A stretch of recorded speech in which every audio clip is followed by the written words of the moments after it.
Kerana tato katoto daro mato te tu te main giro te ya basta tato anga no te yara.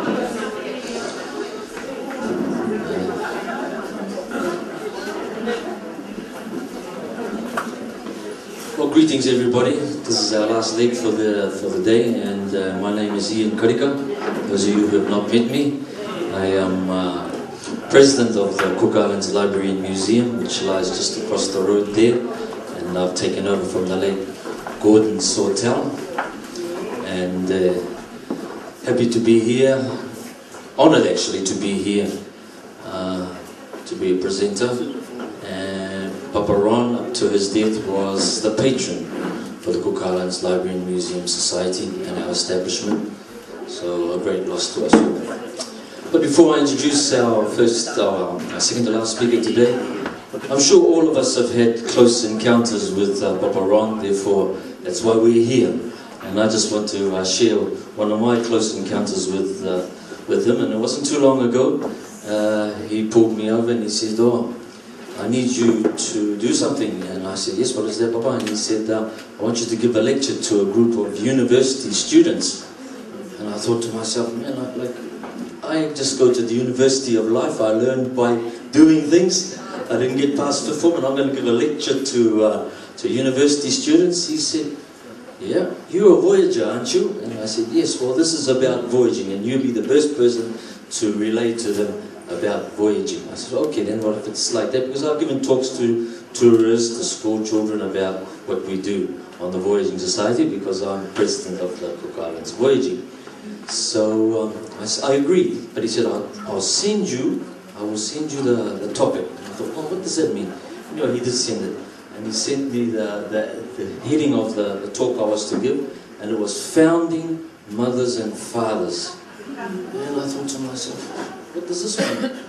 And he said, "Ian, it's in your court, you do it." So I had to research, I had to find out what it meant, and I had to go back quite a long time, maybe 50,000 years, as Murisoni said, or maybe 60, or maybe 40. But I had to go right back and find out about the movement of our early Polynesians right back through to the modern day. And eventually I put that together, and I gave my lecture to the university students. But it wasn't until today, right today, when I heard Papa Al over there speaking about Papa Ron, and I realized what he had done to me. He had tricked me into going and doing some research.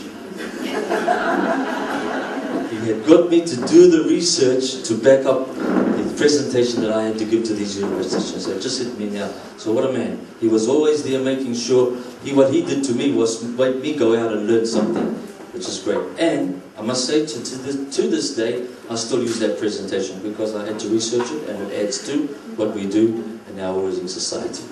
Now, just yesterday, I said to, I wanted to kia ora to Diane. I said to Diane, "Look, I've got to do a Google search like Tata did on Papa Al, on the two people that I'm going to be introducing." She said, No, you don't need to do that."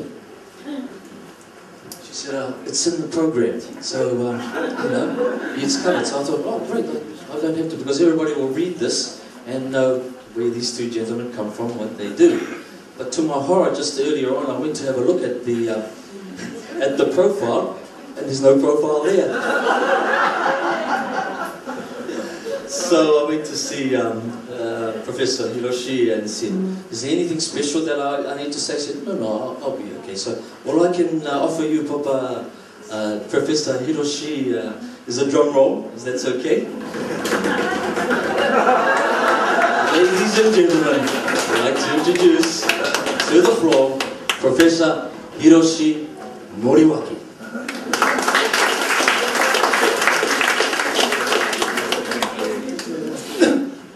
Thank you, Chairman. My talk is on the past.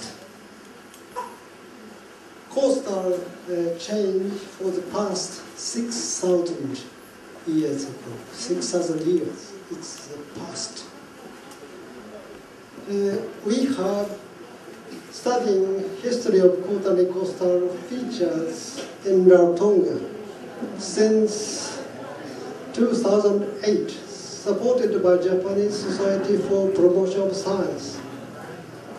This is a part of this research. We got numerous support from Professor Long Rocom. Without his kind support, we could not have got many interesting results. We'd like to dedicate this paper to him. That's why I'm here. My English is not so fluent, so I would be grateful if you could understand my talk.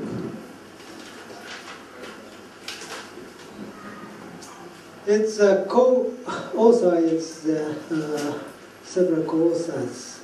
This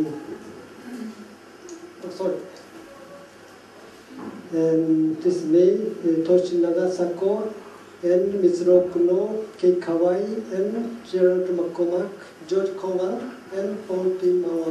Moat.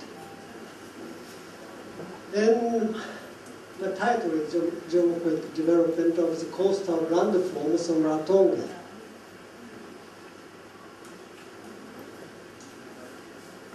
And background.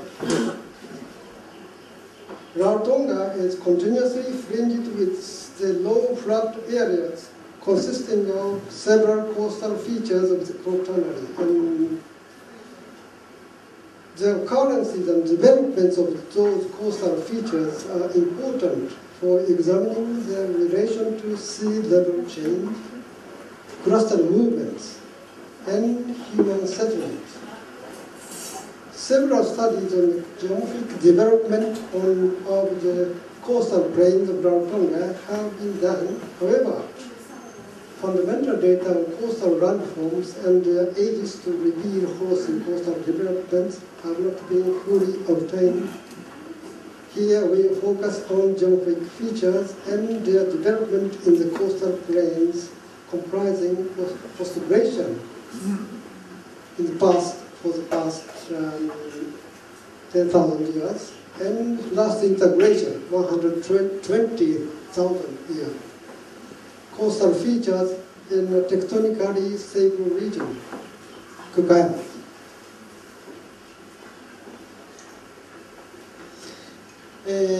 We examine the distribution of coastal landforms and horsing shoreline changes on the coastal plain and fringing reefs, and post-glacial and last interglacial geographic system in Rarotonga. Outline. This outline for this talk. First, I talk about landforms of the coastal plains in Rarotonga. And second, distribution of the post-glacial coastal plains and coral reefs. Third, shoreline changes on the post-glacial coastal plains in Rarotonga. In particular, ages of the beach ridges and initial emergence of the coastal plains, and shoreline changes on the coastal plains on the eastern coast in the past 6,000 years. Finally, I talk about geomorphic systems of the coastal features in Rarotonga.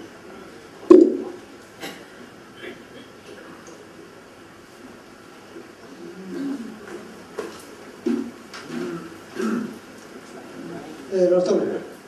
There are three major landforms in the coastal flat area. Coastal flat area here. It's a mountain area. In Rarotonga, first, Pleistocene coastal terraces here, and second, Holocene coastal lowland around here, and Holocene coral reefs. It's the three major coastal landforms.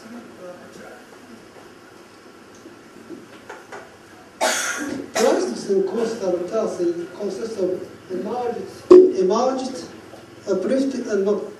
emerged alluvial fans that makes forming terraces, and coral coral limestone, Makatea, we call Makatea. It's tiny, very little, not so many.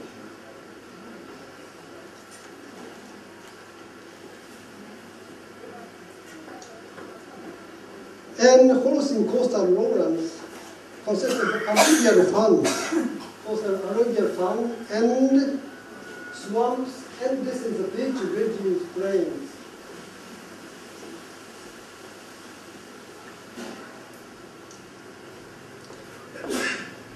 This is a fringing coral reefs, name of the coral reef. It's 1, 2, 3 major coastal features.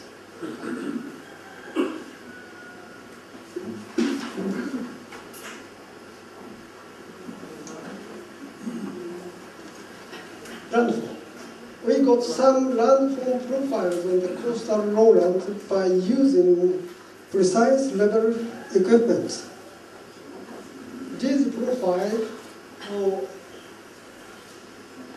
1, 2, 3, 4, 5, 6, 7, or around the island. And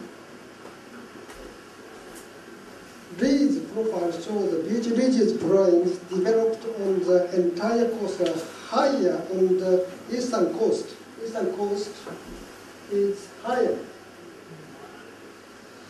than on the southern coast.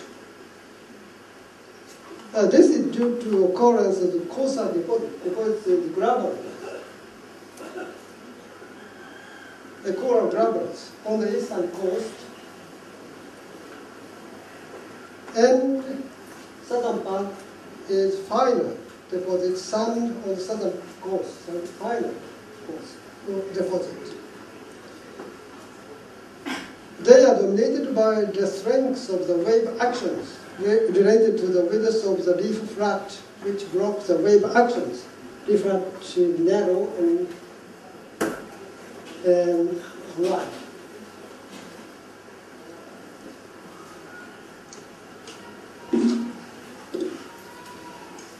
This slide shows the distribution of coastal lowland, coral reef flat, and submerged platform.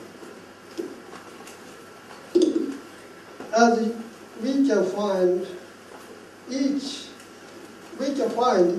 landform is different in distribution. On southern coast, it's the coral reef wide, but coastal plain narrow. In contrast, western northern part, coral reef very narrow, but coastal plain is a little wide. Okay? So we measured the width of those landforms along this line. It's 32 lines, and this is each width of those landforms.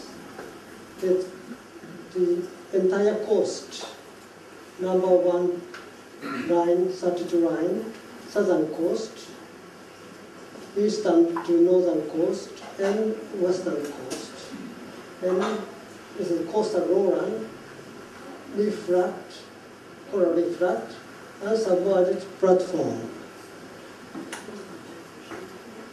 It's the meter is meter.